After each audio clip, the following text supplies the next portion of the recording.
El agua pura es un líquido inoloro e insípido. Tiene un matiz azul que solo puede detectarse en capas de gran profundidad. A la presión atmosférica 760 milímetros de mercurio, el punto de congelación del agua es de 0 grados centígrados y su punto de ebullición de 100 grados centígrados. El agua alcanza su densidad máxima a una temperatura de 4 grados centígrados y se expande al congelarse. Como muchos otros líquidos, el agua puede existir en estado de sobreenfriamiento, es decir, que puede permanecer en estado líquido aunque su temperatura esté por debajo de un punto de congelación. Se puede enfriar fácilmente a unos menos 25 grados centígrados sin que se congele. El agua es fuente de vida. Toda la vida depende del agua. El agua constituye un 70% de nuestro peso corporal. Necesitamos agua para respirar, para lubricarnos los ojos, para desintoxicarnos. Formas de vida sostenible. Como una estrategia para alcanzar el objetivo 1 de los Objetivos de Desarrollo del Milenio, algunas agencias donantes le han apostado a las formas de vida sostenible. Se define una forma de vida como las posibilidades, activos y actividades que permiten a las personas vivir y se considera que son sostenibles si son capaces de adaptarse a las presiones tanto internas como externas. Esta teoría parte de los trabajos de Chambers de los 80. Tiene como objetivos principales mejorar el acceso a la educación, la salud, infraestructura y la tecnología, el tejido social y el acceso a los recursos naturales, el acceso a la financiación y la construcción de entornos políticos e institucionales que apoyen esta estrategia. Esto supone una visión del desarrollo centrado en las personas con unidad de análisis basada en un grupo social claramente identificable. El agua entonces es un recurso vital para mantener las formas de vida sostenible y se analiza desde el punto de vista de todos sus usos.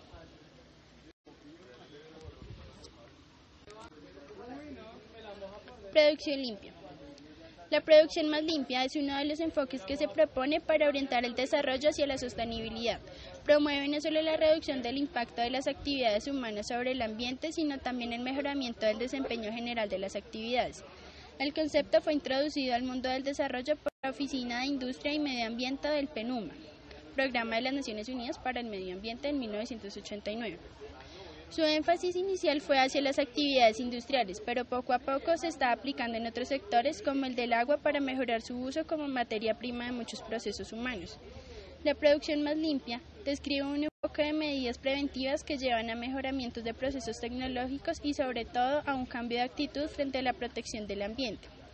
Su ampliación tiene múltiples beneficios, ya que además de lograr un nivel más bajo de contaminación y de riesgos ambientales, representa un beneficio económico, el uso más eficiente de los materiales y la optimización de los procesos, dando como resultado menos desechos y costos operativos más bajos.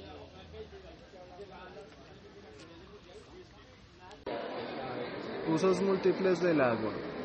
El uso múltiple del agua es un concepto derivado de la gestión integrada del recurso hídrico. Cuando se parte de análisis centrados en la gente, se encuentra que el recurso a nivel local es usado para múltiples actividades y que la ingeniería sectorial atenta contra algunos usos, amenazando la vida en los ecosistemas y la seguridad alimentaria de las poblaciones más vulnerables.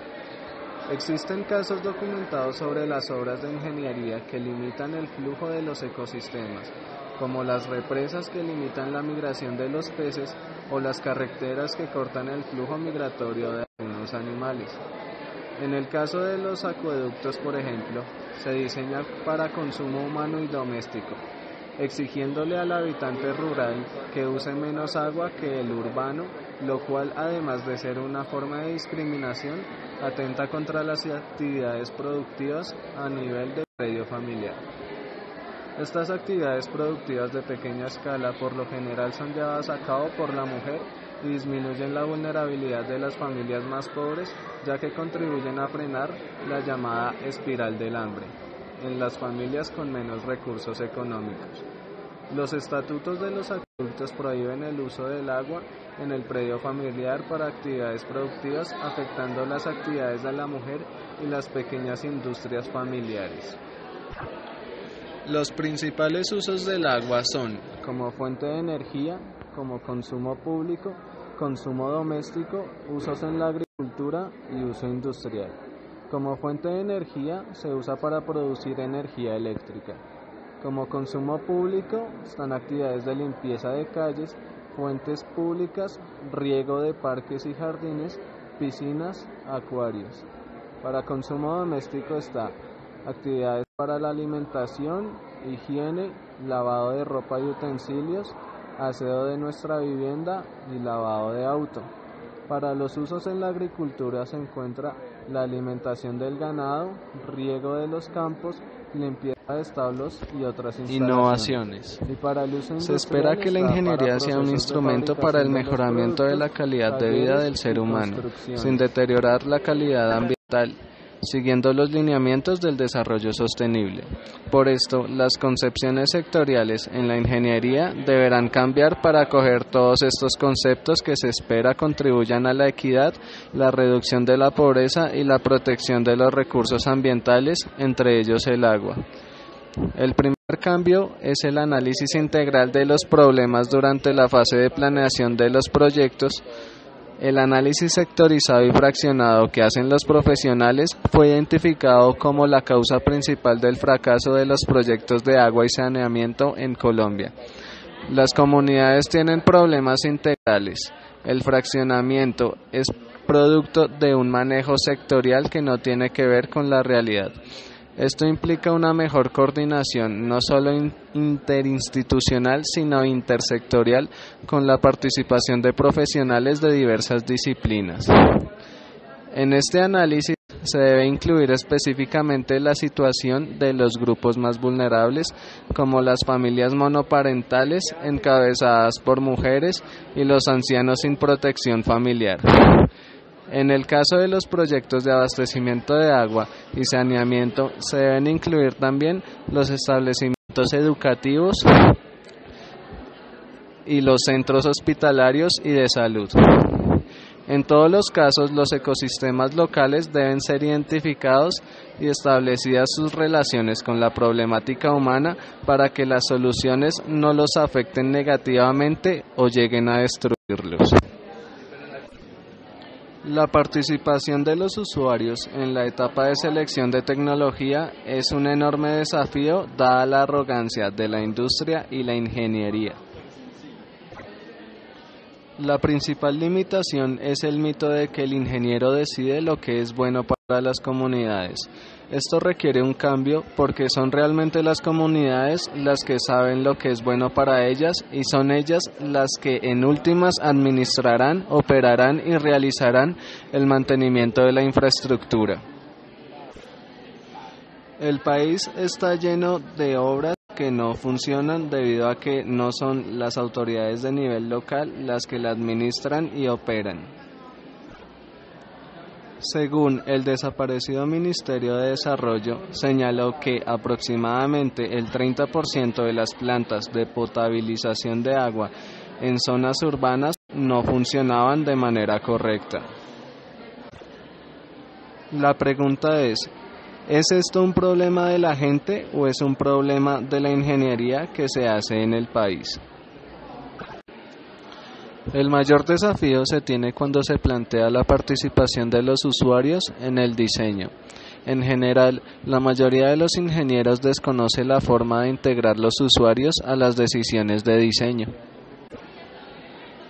Sin embargo, el apoyo que dan los usuarios en los lineamientos básicos para el diseño es invaluable desde el punto de vista de la sostenibilidad de los proyectos, puesto que nadie conoce mejor que ellos las condiciones locales, es decir, los usos locales del agua, las fuentes de agua y las características geográficas de su zona. En la etapa de diseño, se debe contemplar soluciones a los usos múltiples del agua. Por ejemplo, cómo se resuelve el uso productivo del agua a nivel de hogar cuando el mejoramiento de un sistema de abastecimiento incluye planta de potabilización. También el cómo aplicar la gestión integral del recurso hídrico, producción más limpia y uso eficiente del agua a este nivel, como también cómo resolver los conflictos de uso del agua en la cuenca. Durante la etapa de construcción es indispensable establecer estrategias de acceso para la población más pobre que se identificó en el análisis de la problemática. Paralela a la construcción, debería llevarse a cabo la organización y capacitación para la administración, operación y mantenimiento. En la realidad, esta es una actividad fundamental para garantizar la sostenibilidad de los proyectos y un ahorro en esta etapa por cuestión de costos o tiempo puede representar la pérdida a corto plazo de la inversión. En esta etapa se deben discutir las formas de administración de sistemas multipropósito, la complementación de fuentes para otros usos diferentes al doméstico y la inclusión del predio familiar en el sistema de agua o de saneamiento, entre otros. Este punto es crítico porque la legislación colombiana no considera al usuario como parte de los sistemas de agua para consumo humano o de saneamiento. En Colombia, sin embargo, todo esto no garantiza necesariamente la sostenibilidad de los 6 tipos de aguas. El apoyo institucional, aguas superficiales, es fundamental para mantener aguas termominerales, aguas marinas y oceánicas y aguas de alimentación glacial. Colombia, por su ubicación geográfica y las condiciones fisiográficas del terreno, presenta una precipitación anual de más de 3.000 milímetros promedio al año, lo cual representa una significativa abundancia hídrica comparada con el promedio de lluvias mundial, que es de 900 milímetros al año, y con el de Sudamérica, que solo llega a los 1.600 milímetros al año. De esta forma, hace necesario introducir en los programas de ingeniería en forma integral los aspectos sociales, económicos y ambientales de las intervenciones. En un gran porcentaje de los municipios del país se ve reflejado en la carencia de redes de alcantarillado y plantas de tratamiento de aguas residuales domésticas e industriales, proliferación de pozos sépticos y redes de alcantarillado en mal estado. Con base en informe de 2011 de la Superintendencia de Servicios Públicos, de un total de 231 municipios, solo un 18% cuenta con agua apta para el consumo humano. Es decir, 189 municipios recibieron agua no potable, lo que representa un 82%, de un total de 23.908.989 habitantes colombianos. Recibieron agua a 8.187.542 se les suministró agua no potable, lo que representa un 34% del total de la población. La población más afectada con los anteriores indicadores son la población infantil y las personas que viven en condiciones de extrema pobreza. El problema en la capital del país, Bogotá. El 99% de los humedales ha desaparecido. En los años 50, Bogotá contaba con 50.000 hectáreas de humedales y hoy solo sobreviven 667 hectáreas.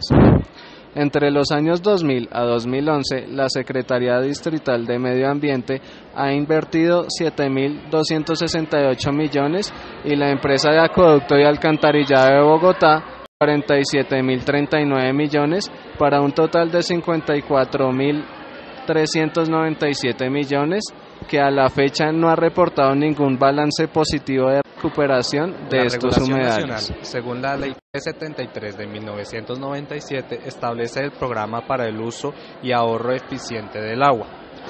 En esta ley se establecen obligaciones para las entidades prestadoras del servicio de acueducto y para las corporaciones autónomas regionales que integran el Sistema Nacional Ambiental SINA. En el marco de esta ley se deben formular los programas de ahorro y uso eficiente del agua, los cuales deben ser quincenales y deberán estar basados en el diagnóstico de la oferta hídrica de las fuentes de abastecimiento y la demanda de agua. Campañas educativas a la comunidad, la utilización de aguas superficiales, lluvias y subterráneas, los incentivos y otros aspectos que definan las corporaciones autónomas regionales y demás autoridades ambientales. Cada entidad encargada de prestar los servicios de acueducto, alcantarillado, de riego y drenaje, de producción hidroeléctrica y los demás usuarios del recurso hídrico presentarán para aprobación de las corporaciones autónomas regionales y demás autoridades ambientales el programa de uso eficiente y ahorro del agua. Acercándonos a una contextualización y tendencias mundiales de la gestión integral del recurso hídrico, la Asociación Mundial del Agua en el año 2000 define esta como un proceso que promueve el manejo y desarrollo coordinado del agua, la tierra y los recursos relacionados, con el fin de maximizar el bienestar social y económico resultante de manera equitativa, sin comprometer la sustentabilidad de los ecosistemas vitales. Después de años de fraccionamiento, la idea central es un análisis sistémico de los recursos hídricos. Se pretende equilibrar los usos humanos con los usos que tienen los ecosistemas que aportan la vida. En sistemas ambientales donde se promueva la democracia, la participación, la equidad y el respeto de los derechos de las poblaciones más vulnerables, los derechos humanos y, en fin, todos los buenos propósitos que harían posible una mejor calidad de vida para todas las personas. América Latina es una de las regiones con propuestas innovativas para la gestión del agua.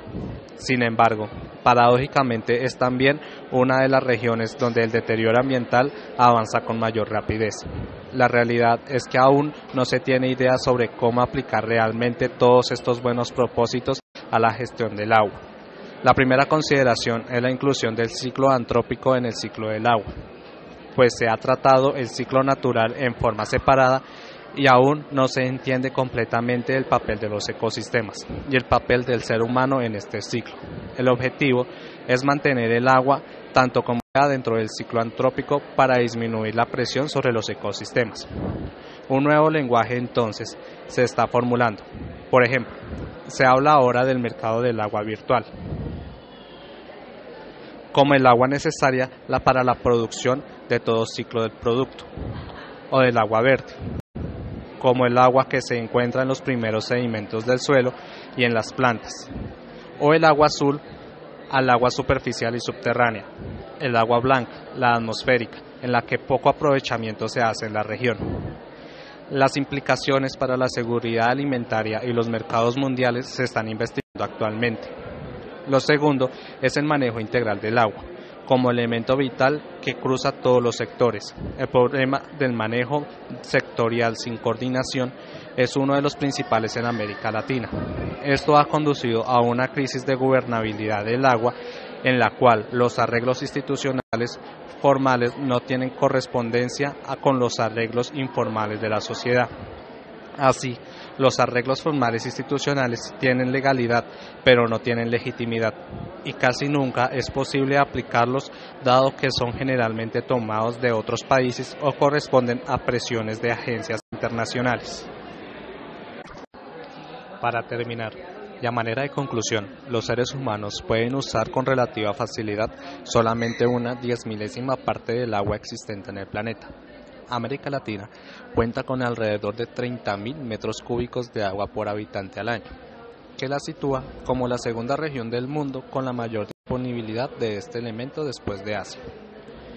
Sin embargo, se estima que Perú será el país que al 2050 tenga una disponibilidad inferior a los 1.700 metros cúbicos por persona al año, considerando el umbral de estrés hídrico que limita el desarrollo y afecta a la salud humana. En la región, el mayor uso lo representa la agricultura con un 60%, seguido por el uso industrial con un 22% y el doméstico con un 18%. Según Naciones Unidas, para el año 2050, la crisis del agua afectará a las 3/4 partes de la población mundial. El principal problema que plantea esta crisis es la insuficiente producción de alimentos y el deterioro de los ecosistemas que soportan la vida, ya que se deberán incrementar en 60% la producción de alimentos para los 2.000 millones de habitantes adicionales que tendrá la Tierra en el año 2030.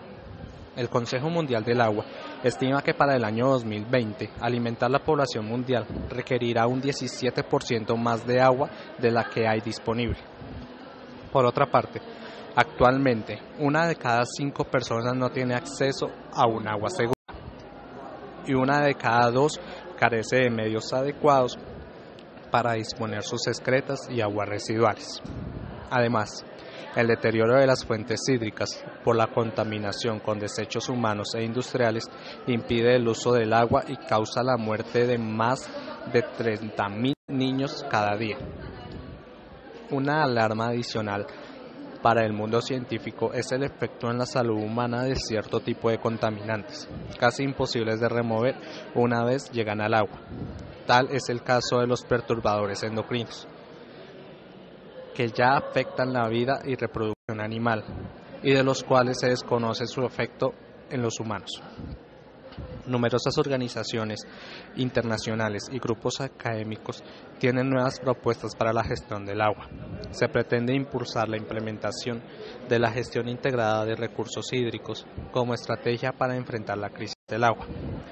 Y los donantes promueven la estrategia de formas sostenibles de vida, en la cual el agua es vital como elemento para el desarrollo sostenible.